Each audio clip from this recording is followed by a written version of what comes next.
About 11 o'clock, I start somewhere there. And during the night, all the lights were okay. We saw the helicopters going around and around, many boats, but we couldn't see clear, very clear. You know, it was dark.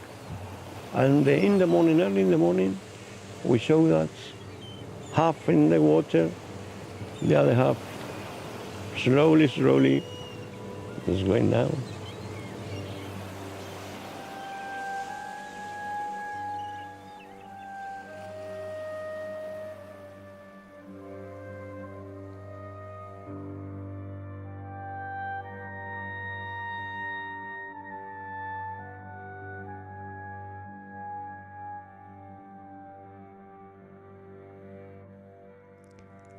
On her last trip, the Zenobia left the Slovenian port of Koper, in those days still Yugoslavian territory.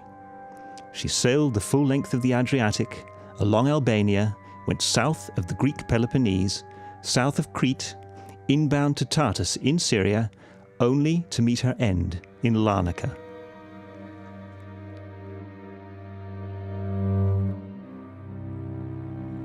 A new ship from Sweden will come to Cyprus, to visit Cyprus, or to pass from Cyprus. And when I saw that, we say that we rode on it, Zenobia. Very close to us. Wasn't very far. No, was, if somebody was walking on the boat, we can see that.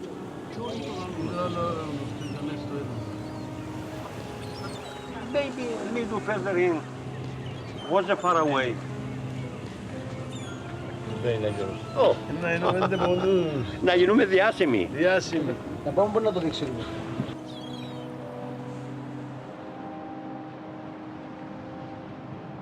I mean, it's great diving out in Cyprus. It's lovely, it's warm, it's beautiful, it's calm seas. You know, there's lots of entry points for shore dives and so forth. We've got numerous wrecks here. We've got the Alexandria, which is an Egyptian fishing trawler that went down in 2006. We've got the Champagne, which we found a couple of years ago. It's a yacht that we named because I could have popped a cork when I found it.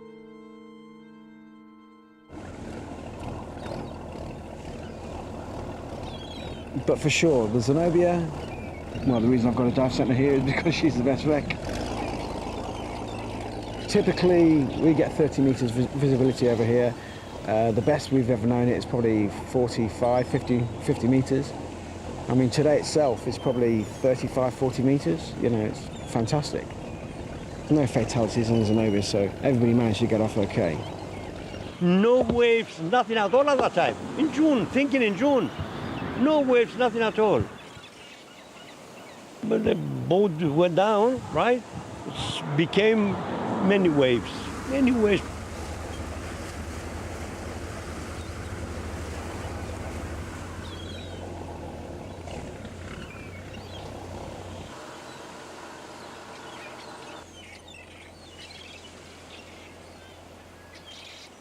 We're currently 1.5 kilometres away from the shore, which is where the Zenobia went down.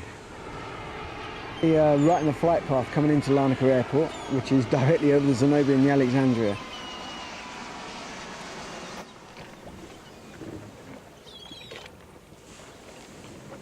I told you, many hundred people were standing outside and they are watching. Right? And say, what happened, what happened, what happened? But we say, oh, it's gone. So sorry, but it's happened. It's happened, this one. Okay, we dropped down to 30 metres. When we drop down here, that's where the trailer is. We actually pass into the trailer. Okay, then we're going to pass in, move close to the it's actually the deck. The Zenobia, 172 metres of ferry, is now resting in 42 metres of water. Built in 1979 in Malmö, Sweden, by Knockham's Shipyards, it was owned by the Greece-Syria Express Line and registered in Switzerland.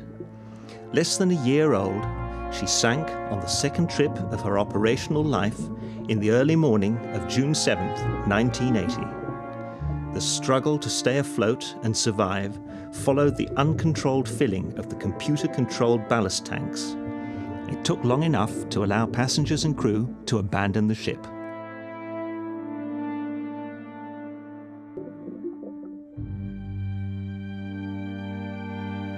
Due to the port listing which the Zenobia developed, none of her starboard lifeboats could be launched. They're still there, left for the fish. One man's wreck is another man's treasure. The vessel, once a proud state-of-the-art ferry, is now a heaven for marine life.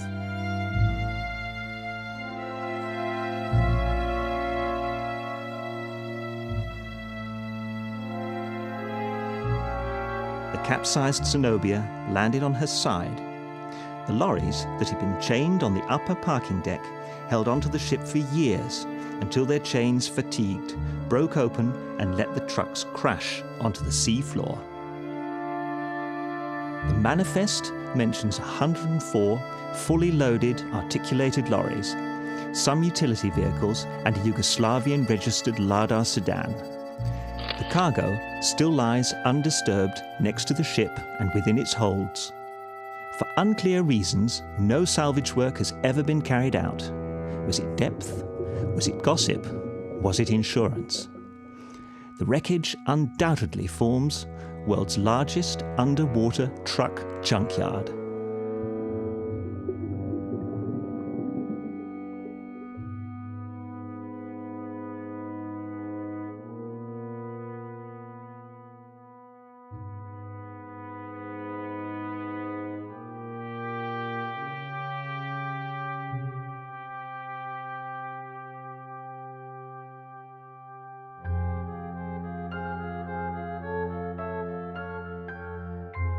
Some trucks are still awaiting the day that they can shed their chains too. They will crash onto the sea floor and join the final resting place of the other vehicles.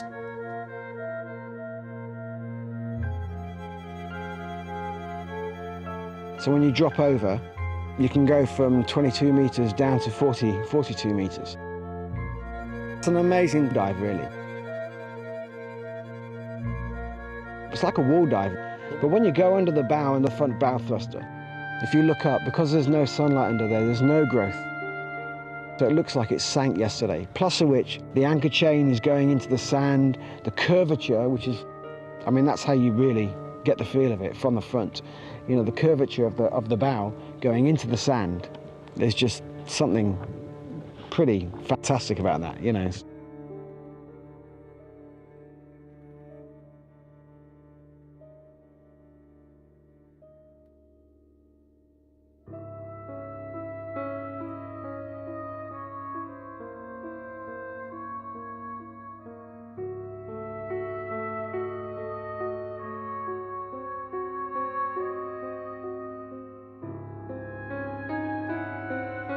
The Mediterranean is not particularly known for its abundant fish life. Most marine life is either concentrated in marine reserves or on wrecks. Wrecks are sanctuaries for fish, and the Zenobia is no exception. She has converted herself into an oasis in the desert, a man-made reef. Fish definitely own the Zenobia. She's a haven for them, and the sheer presence of these schools creates a permanent year-round attraction. The attraction of the wreck to the fish is that it provides shelter and protection, which allows them to hide against predators.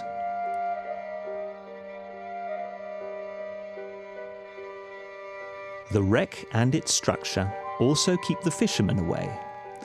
They're not going to risk their nets, which get damaged easily when they fish on the wreck. The prolific marine life includes a fair amount of oversized groupers. They live in peace, as fishing on the wreck is not only prohibited, but also actively enforced. If you get caught fishing on the Zenobia, it's a €5,000 fine plus 6 months in prison.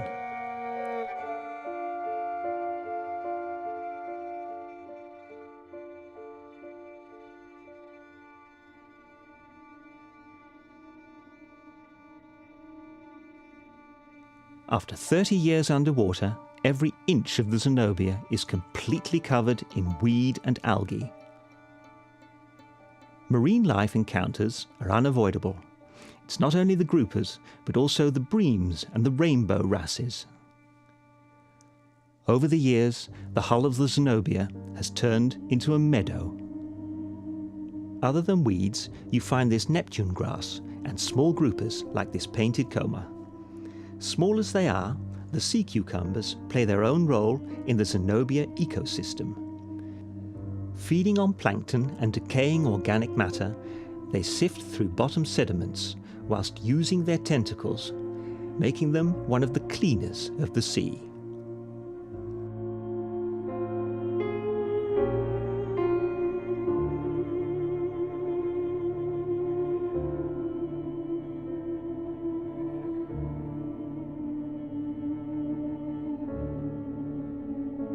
There are only a few fish to watch out for, as they have poisonous spines.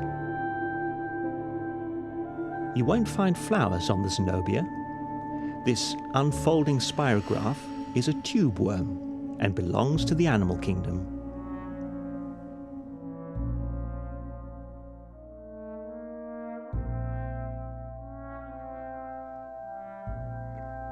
You find many varieties of tube worms, all with different colour schemes. They spend their days weaving their feathers in the weak current to gather floating plankton on which they feed.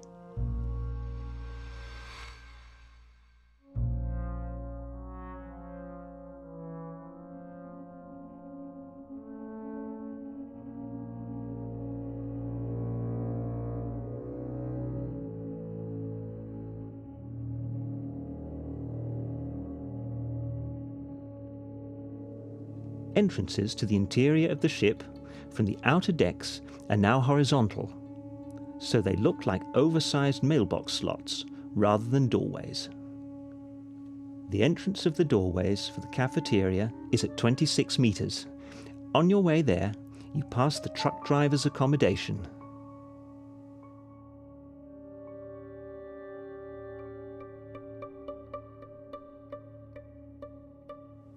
Visiting the cafeteria is all about getting the feel for the vast interior space. As the wreck is capsized and rests on its side, dive orientation is hampered. But if we turn the ship back on its keel, we get the original picture.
Nobody knows what happened. Nobody knows. Many people say later on, many people say that they moved cars for Syria. Nobody knows. We didn't see anybody. Until we found the Zenobia notes from June 4th, 1980. The captain and 12 persons of the crew embarked on the tug Ornitolus while their ship was transferred to Larnaca. Zenobia, in 45 degrees left, was transferred on 6 p.m., 2nd of June, afternoon, a mile outside of Larnaca's port, where it was anchored. As soon as the ship anchored, they visited the hold where the trailers were stuck.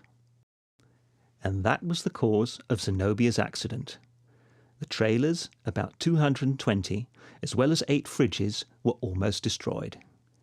In the meantime, the drivers, who transferred the day before yesterday, they were still in 4 hotels. Signed, Dimitra. It's rumoured that Mossad were involved. She was carrying arms for the Palestinians, and 6 members of Mossad got onto the vessel, flooded one side, emptied out the other side.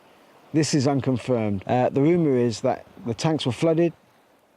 The 6 guys dove on the Zenobia and were arrested. Apparently, the Israeli government got on to the phone. That night, the plane landed, 45 minutes it took off, so you do the math. Me, personally, I've never seen any munitions or anything like that on the Zenobia.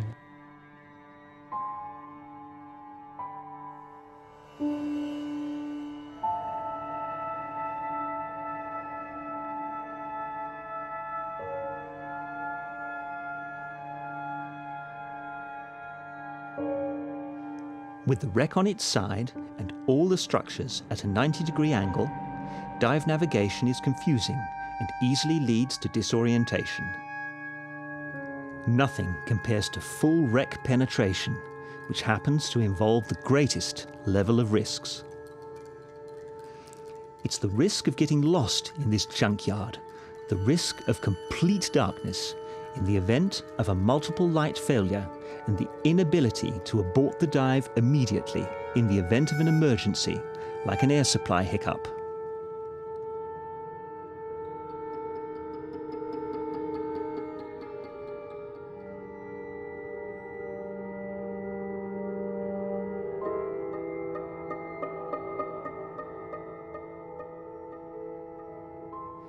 Passing through the vast parking garage, reading the truck information, continuing to the bow, another 100 meters away from the entry, makes you feel like a midget.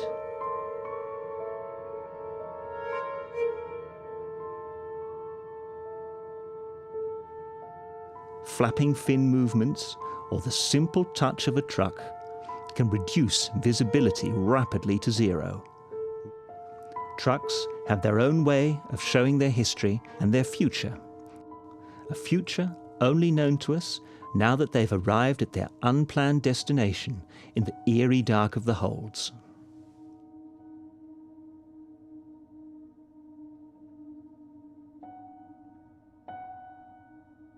You can't always swim along the underside of the vehicles.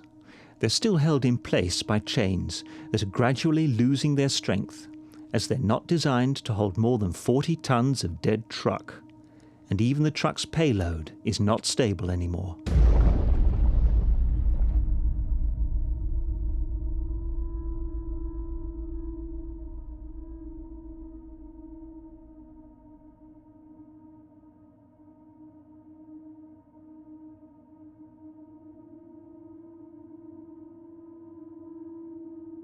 You don't need much imagination to figure out how divers became disoriented in the past and lost their way, never to find the exit again.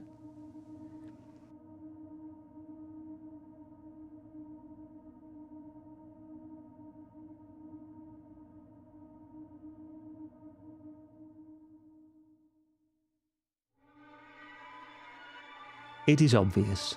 The Zenobia, or the Zen for those who fell in love with her, has to be treated with respect. Freaking out this far inside the Zen will put you in a world of trouble.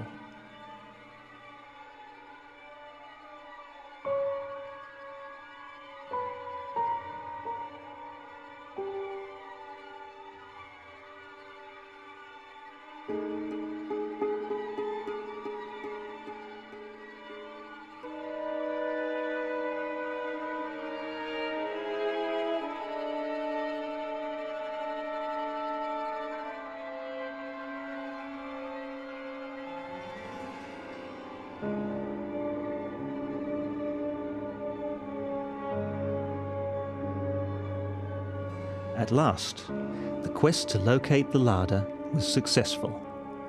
Small as it is, stowed away in a far dark corner. The larder carries the ultimate timestamp.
Unfortunately, depth and distance inside the wreck restrict the exploration times considerably. You won't be able to explore the car decks for more than 20 minutes at a time. Less than 1% of the divers that visit the Zenobia, some 10,000 a year, manage to make it all the way down to the engine room itself. It is a heavy, challenging dive, only for those who are very accomplished.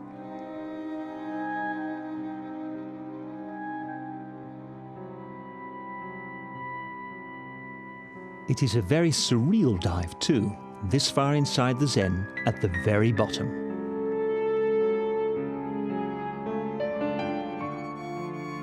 The confined space, the 42-meter depth, the engine room itself, and the simple fact that few divers venture this far inside adds to the magic of the visit.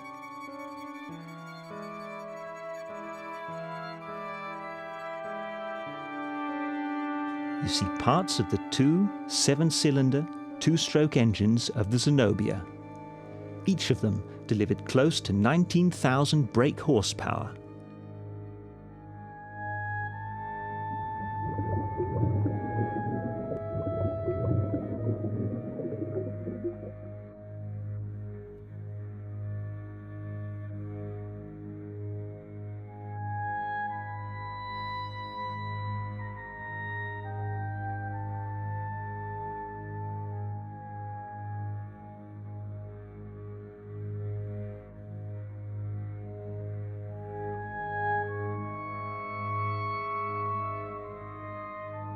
The propellers on the Zenobia, they're a special mercury alloy. The top one's at 26 meters, the bottom one's at 36.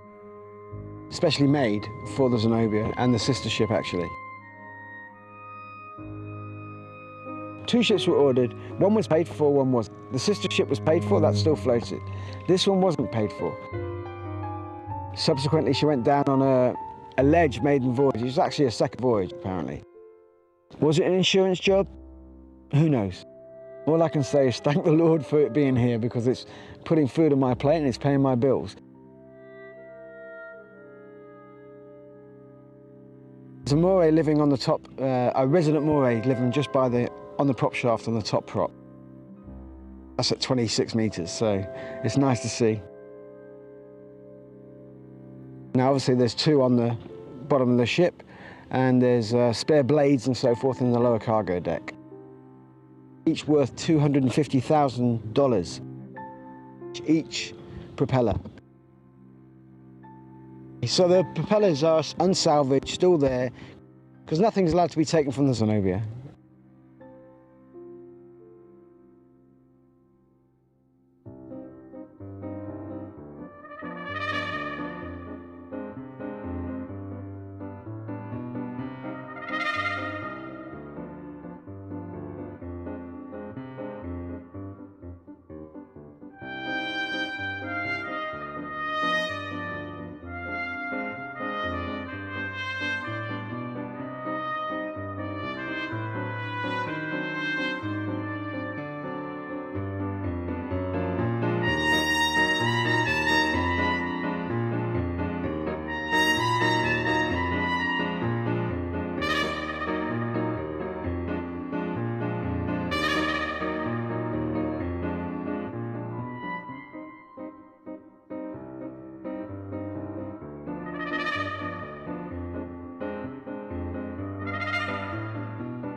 Unfortunately, it's like a man who is ready to die, and you saw him to close his eyes.